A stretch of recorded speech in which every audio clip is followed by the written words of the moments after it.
തെന്നിന്ത്യൻ സിനിമയിലെ ഒരു കാലഘട്ടത്തെ തന്റെ പേനാത്തുമ്പുകൊണ്ടും സ്വാഭാവിക അഭിനയം കൊണ്ടും കീഴടക്കിയ തിരക്കഥാമന്നൻ ഇനി ഓർമ്മ. നടനായും സംവിധായകനായും തിരക്കഥാകൃത്തായും സംഗീത സംവിധായകനായും സിനിമാ ലോകത്ത് അത്ഭുതങ്ങൾ സൃഷ്ടിച്ച സകലകലാ വല്ലവൻ കെ ഭാഗ്യരാജ് വിട പറഞ്ഞിരിക്കുന്നു. തമിഴ് സിനിമയുടെ ചരിത്രത്തിൽ ഒരിക്കലും മായ്ച്ചു കളയാൻ കഴിയാത്ത ഒരു വലിയ അധ്യായത്തിനാണ് ഇതോടെ അന്ത്യമായിരിക്കുന്നത്. തമിഴ്നാട്ടിൽ മാത്രമല്ല, നല്ല സിനിമകളെ നെഞ്ചേറ്റുന്ന മലയാളി പ്രേക്ഷകർക്കും അദ്ദേഹം എന്നും പ്രിയപ്പെട്ട തിരക്കഥാമന്നൻ തന്നെയായിരുന്നു. 1953 ജനുവരി 7-ന് തമിഴ്നാട്ടിലെ ഈറോഡ് ജില്ലയിലുള്ള ഗോപിച്ചെട്ടിപ്പാളയത്താണ് കെ ഭാഗ്യരാജിന്റെ ജനനം. സിനിമയെന്ന മോഹം മനസ്സിലേറ്റി ചെന്നൈ നഗരത്തിലെത്തിയ അദ്ദേഹം 1977-ൽ പ്രശസ്ത സംവിധായകൻ ഭാരതിരാജയുടെ സഹായിയായിട്ടാണ് തന്റെ സിനിമാ കരിയർ ആരംഭിക്കുന്നത്. ഭാരതിരാജയുടെ മാസ്റ്റർ പീസായ 16 വയതിനിലെ എന്ന ചിത്രത്തിൽ സഹസംവിധായകനായും പ്രവർത്തിച്ച അദ്ദേഹം അതിലൊരു ചെറിയ വേഷത്തിൽ പ്രത്യക്ഷപ്പെടുകയും ചെയ്തു. സാധാരണക്കാരായ പ്രേക്ഷകർക്ക് എളുപ്പത്തിൽ മനസ്സിലാകുന്ന ലളിതമായ കഥ പറച്ചിലായിരുന്നു ഭാഗ്യരാജിന്റെ ശൈലി. തമാശയും കുടുംബ ബന്ധങ്ങളും വൈകാരികതയും കൃത്യമായ അളവിൽ ചേർത്ത് വെക്കാൻ അദ്ദേഹത്തിന് പ്രത്യേക കഴിവുണ്ടായിരുന്നു.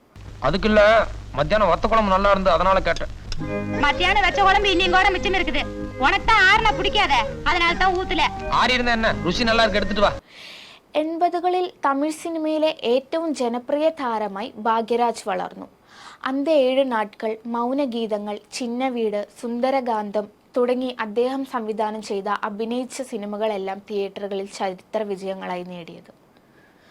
മലയാളികൾക്ക് എന്നും പ്രിയപ്പെട്ട നടി ഊർവശിയുടെ ആദ്യ തമിഴ് ചിത്രമായ മുന്താണി മുടിച്ച് സംവിധാനം ചെയ്തത് ഭാഗ്യരാജ് ആയിരുന്നു. 2003-ൽ പുറത്തിറങ്ങിയ ഈ ചിത്രം ഇൻഡസ്ട്രി ഹിറ്റായി മാറുകയും തമിഴകത്തെ പോലെ തന്നെ കേരളത്തിലും തരംഗം സൃഷ്ടിക്കുകയും ചെയ്തു.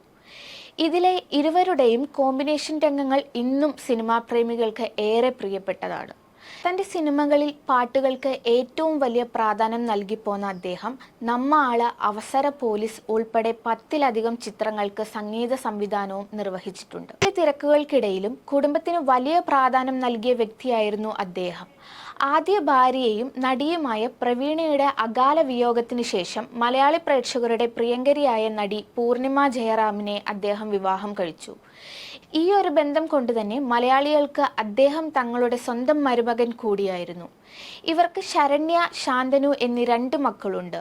മകൻ ശാന്തനു ഇന്ന് തമിഴ് സിനിമയിൽ സജീവ നടനാണ്. സിനിമയ്ക്ക് പുറമെ സാഹിത്യത്തിലും താല്പര്യമുണ്ടായിരുന്നു ഭാഗ്യരാജിന്. 1988 മുതൽ ഭാഗ്യ എന്ന പേരിൽ ഒരു ജനപ്രിയ വാരപ്പതിപ്പ് വിജയകരമായി നടത്തിപ്പോന്നിരുന്നു. തമിഴ് സിനിമയിലെ പലരെയും പോലെ രാഷ്ട്രീയത്തിലും ഭാഗ്യരാജ് ഒരു കൈ നോക്കിയിരുന്നു. തമിഴ്നാട് മുൻ മുഖ്യമന്ത്രി MGRന്റെ തീവ്ര ആരാധകനായിരുന്നു അദ്ദേഹം.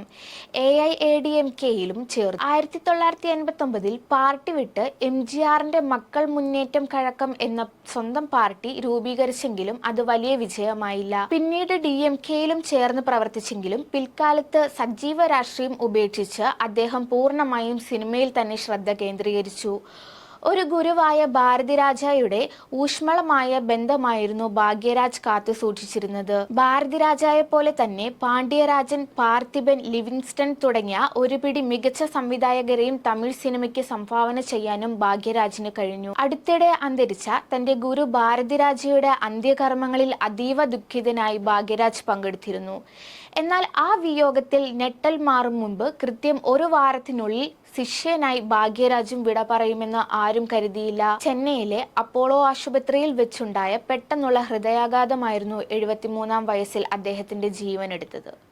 തനതായ സിനിമാ ശൈലി കൊണ്ടും കോടിക്കണക്കിന് പ്രേക്ഷകരെ ചിരിപ്പിക്കുകയും ചിന്തിപ്പിക്കുകയും ചെയ്ത ആ തിരക്കഥാമന്നന് തെന്നിന്ത്യൻ സിനിമാ ലോകത്തിന്റെ പ്രണാമം.